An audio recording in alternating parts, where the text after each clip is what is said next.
Mheshimiwa Uhuru Kenyatta rafiki yangu na mimi tuliketi chini na tukasema lazima tubadilishe msingi wa siasa ya Kenya. Tuondoe siasa ya ukabila na chuki na migawanyiko. Tuweke siasa ya sera ya maendeleo na kubadilisha maisha ya Wakenya. Na hatukurudi nyuma. Ni kwa sababu ya hiyo msingi tulikubaliana na Mheshimiwa Uhuru Kenyatta. Na wakati mimi niliamua ya kwamba nitamuunga mkono Mheshimiwa Uhuru Kenyatta awe rais wa 4 wa Jamhuri ya Kenya, watu wengi wakiwemo wale walikuwa mazishi jana waliniambia ya kwamba hakuna vile wewe unaweza kuunga mkono Uhuru Kenyatta kwa sababu yeye alikuwa eti ni Mkikuyu kama Mwai Kibaki ambaye alikuwa ofisini. Lakini niliwaeleza siku hiyo na ninawaeleza hata na leo ya kwamba niliunga mkono Mheshimiwa Uhuru Kenyatta sio kwa sababu ya kabila yake, sio kwa sababu alikuwa anawakilisha kabila yake, ni kwa sababu mimi na yeye tuliketi chini tukakubaliana kwa sera ya kuweka maendeleo Kenya hii ya barabara na reli na kuunganisha stima na kujenga technical training college na kuweka maji katika taifa letu la Kenya, ndio Kenya iwe bora kuliko vile ilivyokuwa wakati huo. Hiyo ndio sababu niliunga mkono Mheshimiwa Uhuru Kenyatta. Na nilimuunga mkono nikijua ya kwamba Mwai Kibaki alikuwa ofisini na ilikuwa ni makusudi ndio tuweze kuondoa siasa ya ujinga ya kuweka watu katika mirengo ya kabila. Mimi nataka niwaulize, hatuwezi, na nataka nirudie, hatuwezi kurudi katika siasa ya ukabila. Mimi naomba rais, jana vile vitu uliongea rais kabisa ya ukweli, hata kama mimi ni mtu wa nyuma huko, nimekuhurumia. Na I have looked at you, President Uhuru Kenyatta, and I don't know, the one we used to work together and this one, nikashindwa, is it the right person ama somebody cloned the right president na akaenda wapi? Kwa sababu katiba article 131 inasema wazi, rais is a symbol of national unity. Article 131 subsection 1E inasema symbol of national unity, na inaenda hapo nje inasema kwa subsection 2, the president will promote the unity of the nation. Sasa jana ukisikia rais ameshaanza kusema yeye anapanga watu wa Nyeri mmetosheka na urais ya Kibaki, watu wa Kiambu mmetosheka ya Jomo na Uhuru, basi kaeni sasa watu wote wa Mount Kenya mukae sasa. Mimi bishop, mimi nimeoa Nyeri, mimi natoka mahali naitwa Marakwet, hata sijuani na Moi, nilisoma tu Moi kwa vitabu kama kila mtu. Sasa hii watoto yangu wengine mama yao anatoka Mount Kenya, baba yao anatoka kwa Rift Valley, sasa watafanya nini bishop? Mniambie tu kweli. Yeah? Mimi nataka kuomba rais kwa heshima. I rarely ask the president to reverse something. But because the president in the Constitution Article 132 is required to give the State of the Nation address.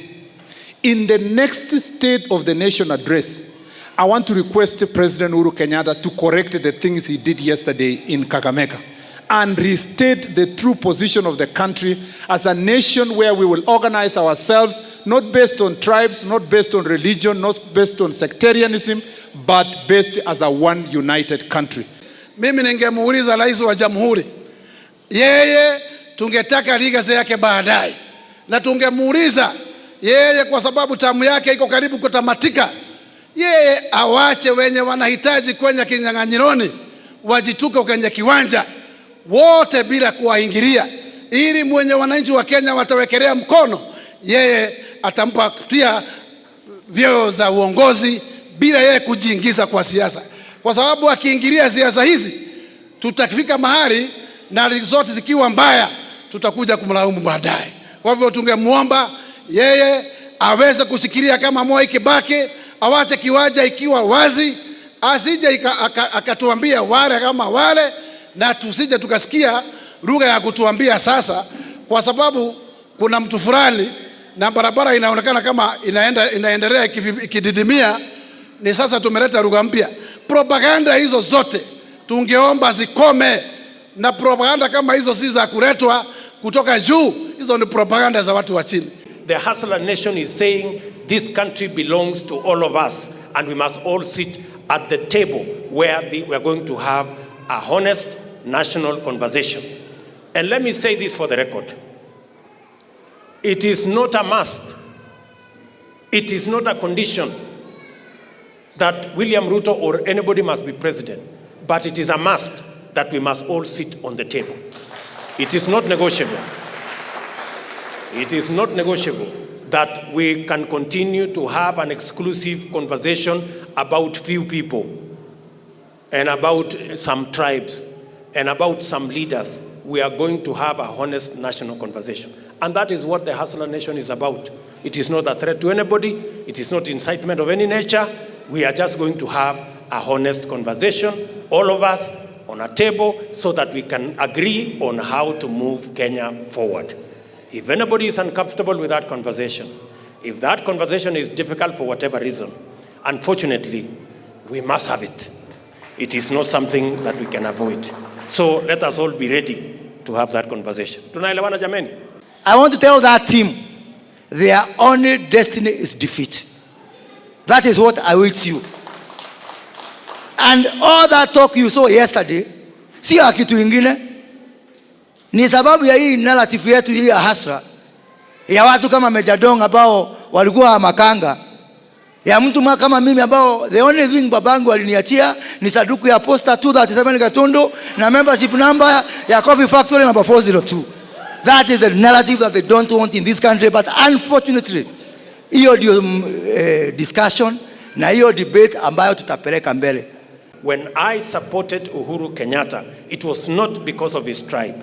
It was not because he represented any tribe. It was because we agreed on an agenda and on a program that would transform this nation. And I supported Uhuru Kenyatta when President Kibaki was in office. Many of the people who were talking yesterday, they were the ones who are telling me, you cannot support another Kikuyu. And I told them, I am not supporting Uhuru Kenyatta because of his tribe. I am supporting Uhuru Kenyatta because we have a plan that would transform this nation. They were telling me that you cannot support Uhuru Kenyatta because he is not only a Kikuyu, but he is also the son of a former president. But that is not what we are looking for. We are looking for how to change this nation. And therefore I want to tell them, my friends, you better be prepared for the new conversation we are going to have in Kenya. Don't tell us about tribes. We want to have a conversation about every hustle.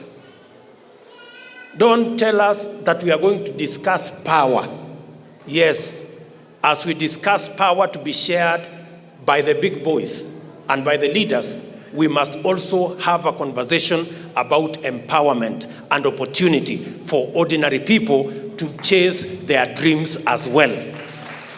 And you cannot tell us we are going to have a conversation about positions only. Prime Minister, I don't know, President and the rest.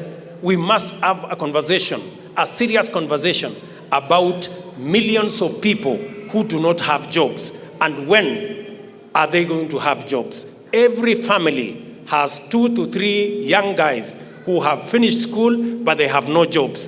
It is their time for us to have a conversation about them also. And therefore, when we say, for the first time in Kenya, we are going to have a conversation that will involve everybody, an inclusive conversation. Na tukiangalia Deputy President, you are now 54 years old. Sasa hawa vijana wengine wa miaka 50, 40, 30, 20, wajipange na wewe tusongesha hii Kenya mbele. Na tukue watu ambao ni waaminifu, kwa sababu tulisema ya Uhuru 10 na ya Ruto, ya Uhuru 10 na ya Ruto 10. Sisi mahasela akatuita takataka. Na ningetaka niambie the former prime minister, hawa wananchi na sisi wenyewe, we cannot be useful wakati tunalipa kodi, when paying taxes. We cannot be useful when we are voting for you and the other mabwenyenyes. Then we become takataka and unuseful when we request for a space on the table that makes decisions in this country. Nataka kumwambia heshimu wa Kenya wote, vile mama mboga wanauliza, vile watu wa bodaboda wanauliza, vile mahoka kama mimi, nilikuwa hoka pale Thika, tunauliza maneno ya hoka ikikuwa discussed, maneno ya bodaboda ikikuwa discussed, maneno ya walala hoi na wenye wamelala njaa ikikuwa discussed, tukue na mwenye amelala njaa hapo, kwa sababu ndiye anaelewa maneno ya wenye wamelala njaa. Na pia Mheshimiwa Deputy Rais, mimi pale Kiharu naweka tiles kwa mashule ya primary schools, and every time I visit my local primary schools, nauliza hao wanafunzi what they would want to be in future. And Bishop, many times I get responses. Others tell me they want to be MPs. Others they want to be CSs. Others they want to be deputy presidents. Others they want to be president. Ama jukumu yangu na vile na mwito wangu nauliza siku ya leo, the dreams of those hustlers that I represent, and the dreams of the hustlers and the children of hustlers that I represent, those dreams cannot be achieved because ati mtu moja ya kabila yao amefika kwenye wanataka kufika. Their dreams are separate from any other individual in their tribes. Na ni vizuri yule mtoto mdogo ambaye ni Mkalenjin ama Mkikuyu agetaka kuwa rais in future, they must never be disenfranchised because one of them has been president. Any young Luo in Nyando must never be disfranchised, never to become a prime minister because one of them was prime minister. Yale mambo ambayo tuliona jana Western, tunaona watu wanakasirika. Watu wanakasirika kwa sababu conversation yetu ya siasa na uongozi wa Kenya, wewe umesema lazima conversation yetu hitoke kwa mambo ya ukabila, hikuje kwa mambo ya watu wadogo, mahasla. Na ndio unasikia wamekasirika kwa sababu wanajua wao wamekuwa wakitumia siasa ya ukabila kugawanya wa Kenya na kutumia siasa ya ukabila kujipatia uongozi. Na sisi tunasema sasa, sisi tunataka siasa ya kusonga mbele, ni siasa ya kuangalia ule mama mboga hatapata nini katika serikali, ule mwana bodaboda hatafanikiwa aje katika serikali, mambo ya mkulima, mambo ya serikali itawekwa mipango gani ya kumsaidia mkulima, walimu. Ndio maana unasikia wanakasirika, wanasema hati sasa mkiongea mambo ya hasla, hata sisi tunaweza amua kusema wale kabila ambao wamekuwa katika uongozi sasa wasikue kwa uongozi. Simlisikia jana wakisema hivyo? Na hiyo lugha nilikuwa nasikia katika kutoka kwa watu wa upinzani. Nataka tuombe rais wetu Bishop. Ndio sasa, kwa sababu unajua ile mambo ya 41 tribes against one ilikuwa inatoka katika watu ya upinzani. Naona sasa hao watu ya upinzani wamekaa sana karibu na rais wetu, mpaka tunasikia jana rais anasema 40 tribes against 2. Fimbo ikuje inyoroshe uchumi wa Kenya, sababu uchumi wa Kenya umeisha. We are the lowest we can ever be. So I want to take this opportunity pia niulize rais wetu mpendo ambaye tunampenda, ambaye tulimpigia kura sio safari moja, safari 3. Tumuulize ashike fimbo, anyoroshe hii uchumi irudi mahali Mwai Kibaki alituachia uchumi akimpea hatamu ya uongozi. Tunyoroshe nchi, watoto wetu waweze kusoma na wakisoma wapate ajira. La mwisho, waache madharau. Mahasla sio takataka, mahasla ni wa Kenya. Na wamekuwa mahasla sababu ya uongozi mbaya unaozingatia ukabila. Ndio mahasla wamesema watarudi one step backwards, waangalie mahali walipotea, warudishe nchi mahali inafaa kuwa. Kitu mimi nataka watu waelewe ni kwamba when we look at our deputy president, Sisi hatuoni kabila, tunaona uongozi ile His Excellency the Deputy President yuko nayo ndani yake. Your Excellency, I can tell you this without fear. You represent us. Wale watu tunaitanga mtaani, watu wamejilea. And when we look at you, we see hope, we see aspirations of many people. Na sisi tukikuangalia, Your Excellency, we are happy to be associated with you. One thing mimi nitawaomba, sisi kama wa Kenya, let's not be diverted from our focus. Mtu yoyote anakuja kutuambia mambo ya ukabila, anafaa kujiuliza swali moja. Saa zile sisi tunaangalia kiongozi, hatuangaliangi ni kabila gani ametoka. Sisi tukiangalia kiongozi, tunaangalia ile kitu Mungu ameweka ndani yake. We know the Deputy President is ready to take us to the next level. Watu wengi saa hizi wale ambao wamezoea kutuuzia ukabila, saa hizi wamepata wasiwasi kwa sababu biashara yao ya ukabila na bei ya ukabila Kenya imepungua, na hasara itapatikana kwa biashara yao, kwa sababu Wakenya hawataki kuuziwa ukabila tena, wanataka kuuziwa sera, na wanataka kujua maisha yao itabadilika vipi, changamoto walizonazo itashughulikiwa vipi, na uko na mpango ya kushughulikia mahitaji yao na changamoto zao, na uko na suluhu ya yale mambo yanahitaji, ama wewe unatuuzia tu kabila yako na mambo duni ya kusema wewe unatoka sehemu fulani. Mimi nataka niseme hivi kwa marafiki zetu, hii mjadala lazima tutabadilisha. Mujipange, mkue tayari, kwa sababu nyinyi mnataka kutuuzia mambo ya makabila. Mahasla wa Kenya hawana biashara na makabila, wanataka kujua biashara yao ya kuuza mboga ama ya bodaboda ama ya kiosk ama ya saloon ama hiyo ingine itaendelea namna gani. They have no business na mambo ya makabila. Jambo la pili, msituambie tutakuwa tunaongea mambo ya viongozi na interest zao. Lazima katika hiyo mjadala tuongee mambo ya wananchi na mahitaji yao na shida zao. Jambo la tatu, hamuwezi kutuambia tutaongea mambo ya mamlaka na vile viongozi watagawana mamlaka.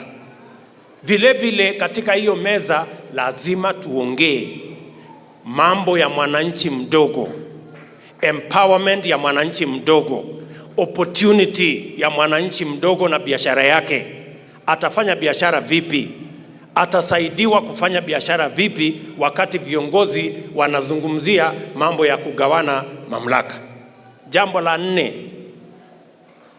vile wanataka tuongee mambo ya vyeo na vile viongozi watagawana vyeo, sijui prime minister, sijui deputy prime minister, sijui rais na hiyo ingine. Lazima pia tuongee mambo ya kazi kwa mamilioni ya vijana wa taifa la Kenya ambao hawana matumaini. Ila damu yake Yesu na wema wako ndiye dhambi zangu, ndiye kwake tunasimama, ndiye mwamba, ndiye mwamba nisa, ndiye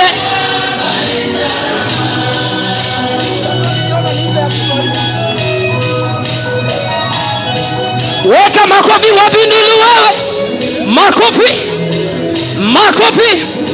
Waheshimiwa, tuende, tuende, tuende, tuende, tuende, tuende.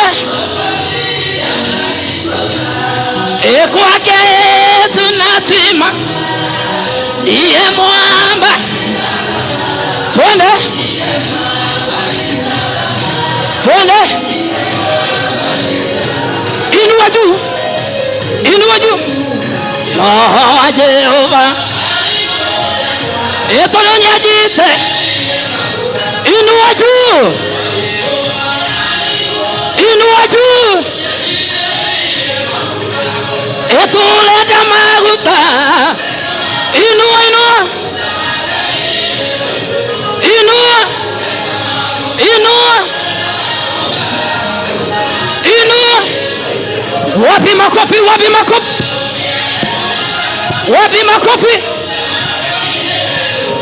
Wapi makofi. Watu wengi sana wameudhika kwa sababu we don't vote for community, we vote a person. Na hiyo maneno mimi nilikuwa najiuliza wakati Kibaki aliondoka. Sasa mimi niko pande ile ingine kidogo. Wakati Kibaki aliondoka hakuwa anakumbuka it is the same community inaongoza. Si angesema wakati huo kwa sababu hii community ya Kibaki ndio imeongoza, tuachie community nyingine. Ikifika ni mtoto wa maskini inasemekana ni community. Hiyo tukiwa wachungaji wote tumekataa. We vote a person. We don't vote for community. Sisi tukiwa kama taifa tulikataa kwamba we shall never return to that particular path where we begin to discriminate each other based on tribe, religion or where somebody comes from. Sisi tumezungumza na tumezungumza kuhusu the hustler nation, and there is something that I'd wish to put on record so that people can understand and distinguish. Mimi naona watu wengi wanataka kujumulisha na kutuambia sisi tunataka kuzungumza hii maneno ya ukabila because you're also speaking about the hustler nation. I want to make it clear to them that please understand us. Sisi hatuzungumzi hiyo lugha yenu ya exclusion. Tribal conversations are about excluding other people. It is about telling others that wewe huwezi kukuja hapa because you come from this place or the other. But the hustler conversation is about inclusion. It is about having everybody on the table so that as you discuss, as you make plans for the future, unaongeza Wakenya wote wakae pamoja na nyinyi hapo. Tunasema mara nyingi sisi wote hulipa ushuru kama Wakenya. But when it comes to making plans for the government, wale wadosi wa pale juu wanapanga mambo yao na wanasahau mambo ya maskini, wanasahau mambo ya mahasla. Tunasema as you are building the expressway and the super highway, tutengenezeni nafasi yetu pia so that sisi tuweze kupita na pikipiki zetu na mikokoteni yetu, sababu hiyo ndio maisha sisi ambaye tumejipata. Msitudharau na kutuambia ile lugha ambaye tulisikia ikitumika jana, ambaye watu wanasema ati hustlers na maneno yao hiyo ni takataka. That is very wrong. We condemn such words coming from a leader, and we are saying respect every Kenyan.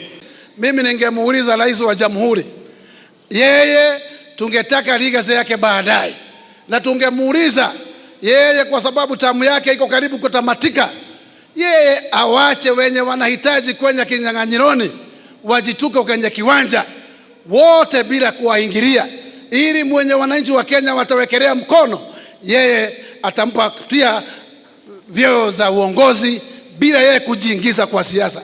Kwa sababu akiingilia siasa hizi tutafika mahali na zote zikiwa mbaya tutakuja kumlaumu baadaye. Kwa hivyo tungemuomba yeye aweze kushikilia kama Moi Kibaki, awache kiwanja ikiwa wazi, asije akatuambia wale kama wale, na tusije tukasikia lugha ya kutuambia sasa kwa sababu kuna mtu fulani na barabara inaonekana kama inaendelea ikididimia, ni sasa tumeleta lugha mpya.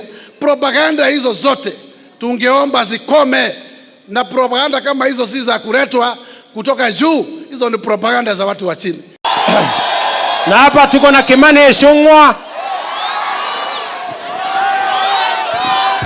Kayalo Kayole ya mahasla mahasla vijana Nairobi. Mheshimiwa Naibu wa Rais, nimeongea na huyu kijana chairman na hawa vijana, ananiambia wao hawana kazi na wanasema kazi yao ni ya mahasol, uwajenge kihasol. Kayole, nyinyi ni watu wa wheelbarrow ama watu wa BBI? Hebu nione watu wa wheelbarrow Kayole. Na watu wa BBI hebu niwaone. Munataka wheelbarrow ama munataka BBI? Nyinyi ni watu wa wheelbarrow. Ndio maana tunawaambia wale ambao wanakasirika, tukisema mahasla wanataka wheelbarrow, wanataka ajira, wanataka kazi, hawataki mambo ya viongozi na vyeo. Waache kutukasirikia na kutuletea mambo ya ukabila. Tuamwe. Haya, tukisema kazi ni kazi, mnasema wheelbarrow. Kazi ni kazi. Kazi ni kazi. Nairobi, kazi ni kazi.